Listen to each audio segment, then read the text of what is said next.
I suppose I'm in the video making mood today because I can't get these topics off my chest, and it's a good distraction for me at the moment. I want to talk about a very serious topic that everybody when America exited Afghanistan. Everybody said, "Oh my God, Biden left, all these weapons. What a stupid exit it was." And, the Americans just left and the Taliban just walked in.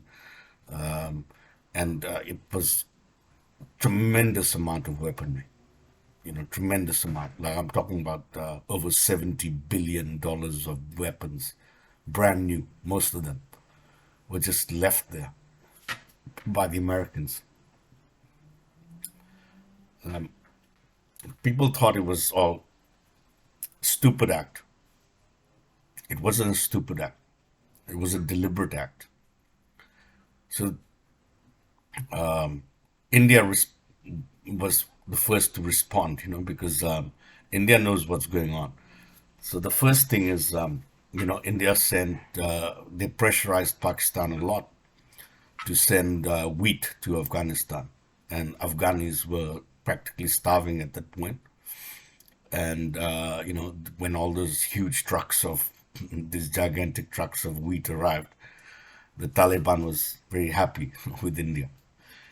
See, you have to understand, like, there's a few historical facts here. First of all, back in the 80s, 70s, 80s, 60s, whatever you want to call it, there was the invasion of Kashmir by Afghan tribals. They took one third of Kashmir, but a part that, didn't matter too much to India. But then now there's a very strict line of control, a very tough border, almost impossible to get through, almost impossible, you know. Um, and, it's got like these big fences and, all the electronic security and, the border security force, which is not army, the border security force. It's just, it's paramilitary. They protect the border. But before, when I was a kid, living in Jammu, you know, basically Afghans could just walk there. They walked whenever the snow melted. As soon as the snow melted, they walked across Khyber Pass and they came to India, and they were famous for their dried fruit. You know, in there were even songs written about them. Kabliwalas. When the Kabliwala, jab Kabliwala aega. When the Kabliwala arrives, then we'll get all this beautiful dried fruit. From Afghanistan. Kind of thing. And anyways, so you can see that the dynamic there. Now the Afghans are not very happy with Pakistan, because of the Durand line. They never accepted it. So all these weapons are there, so which is keeps Pakistan on its toes. Number one, because they are asserting they are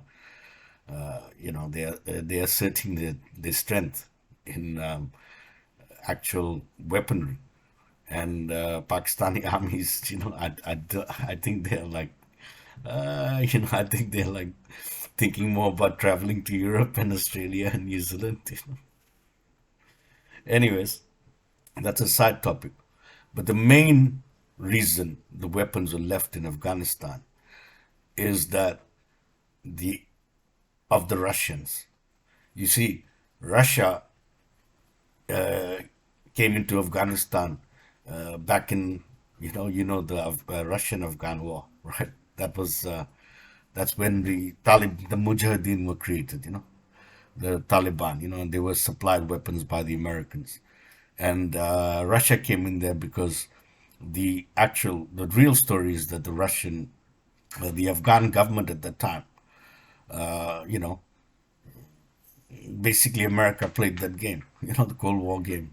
You know, the Cold War is. I'm not going to talk about the Cold War now, but because it's off topic, just slightly off topic. But that time when Russia came in, then Russia had all the tanks and everything, and they had they just came in and it wasn't a big problem for them until the Americans supplied Stingers. Then because Russia had air power, and once that air power was gone, that was it. It was over. So Russia had to withdraw and go away. That's the same game that's being played now. This is all connected to the plan in Ukraine.